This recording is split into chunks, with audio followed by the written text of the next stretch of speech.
Merci Monsieur le conseiller, merci de votre invitation, merci à l'Académie de nous entendre. Merci Jacques Bringer de me faire confiance pour représenter la voix des infirmières au niveau de l'espace éthique. Merci à tous.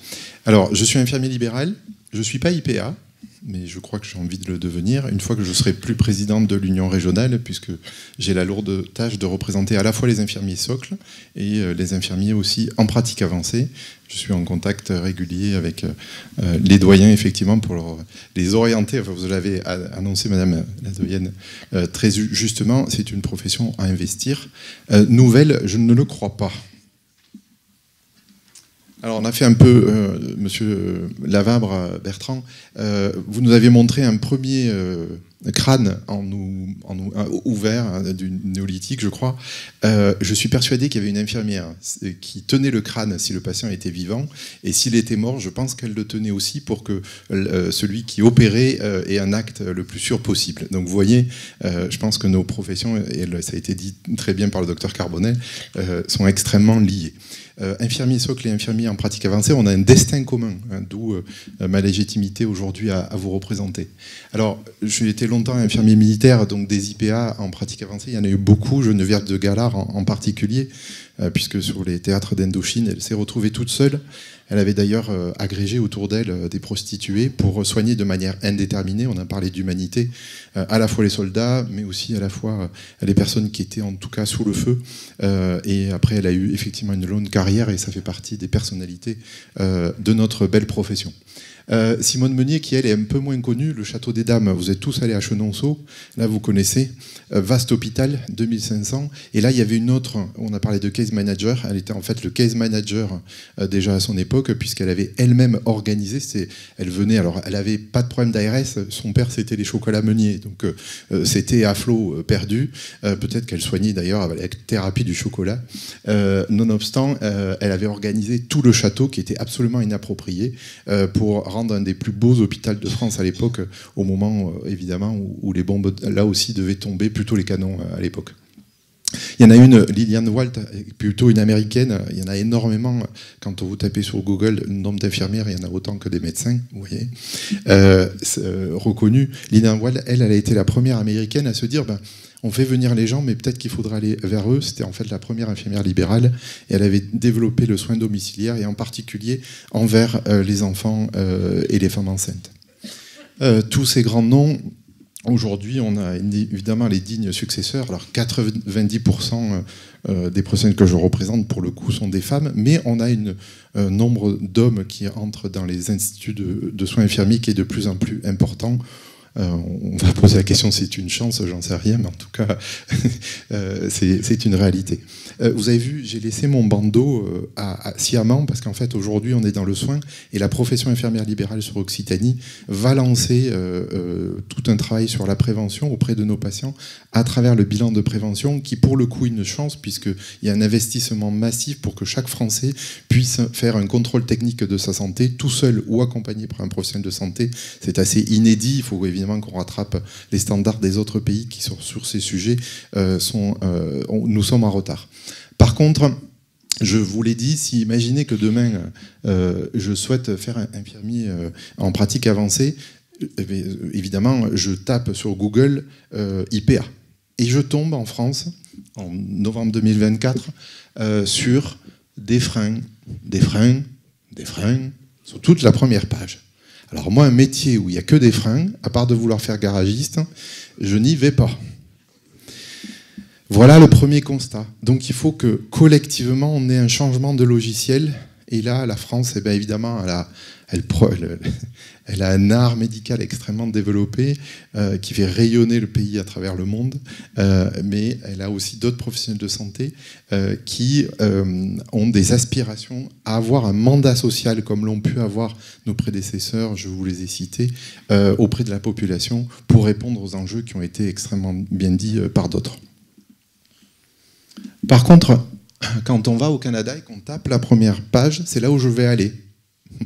Parce que là, elles sont expertes, elles sont praticiennes, elles sont super infirmières, elles ont des maîtrises, elles ont un rôle, elles ont des beaux portraits, et c'est une vraie discipline. Ce qui veut dire que l'université à infuser toutes nos professions de bout en bout avec des professeurs infirmiers qui réalisent des cours auprès des infirmières et des consoeurs dans le vrai art que nous sommes dans le système de soins.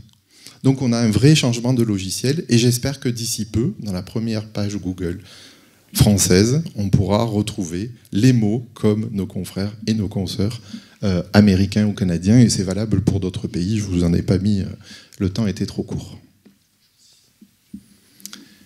On va recentrer le débat, ça c'était pour l'aspect un peu général.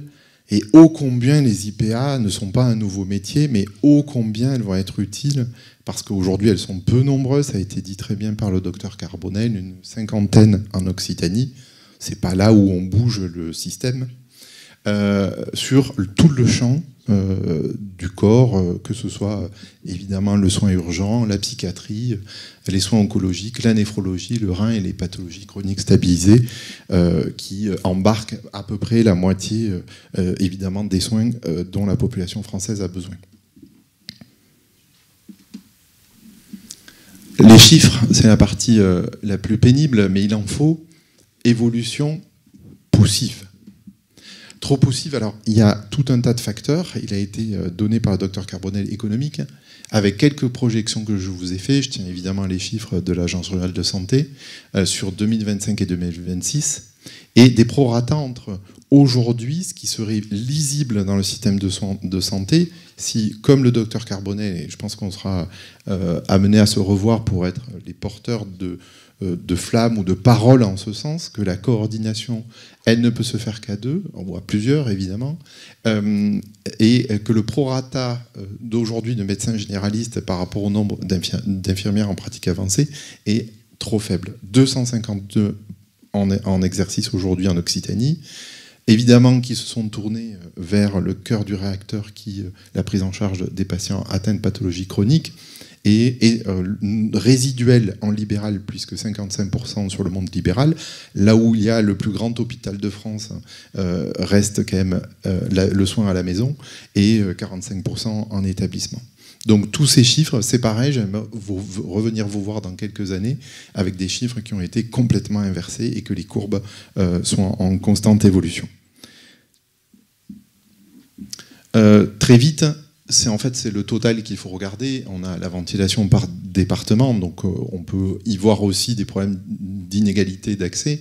76 aujourd'hui infirmières en pratique avancée sur le cœur de réacteur du soin, qui est les pathologies chroniques. Et à date, il nous en faudrait 1360.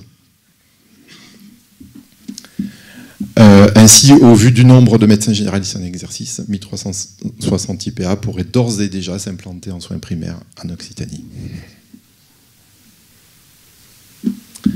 Les freins à lever, ils sont nombreux. Et ça a été dit, la méconnaissance du métier, et la première page Google n'aide pas. La clarification des compétences, ça a été dit, une coopération et non pas vue comme une concurrence par un certain nombre de professionnels, et ça, il faut vraiment qu'on travaille sur ça. Améliorer la collaboration IPA et médecins avec évidemment une amélioration des contours des compétences. Et de mon point de vue, aujourd'hui, les compétences des IPA reconnues sont sous-toilées, comme elles sont sous-toilées pour les infirmiers métiers socles.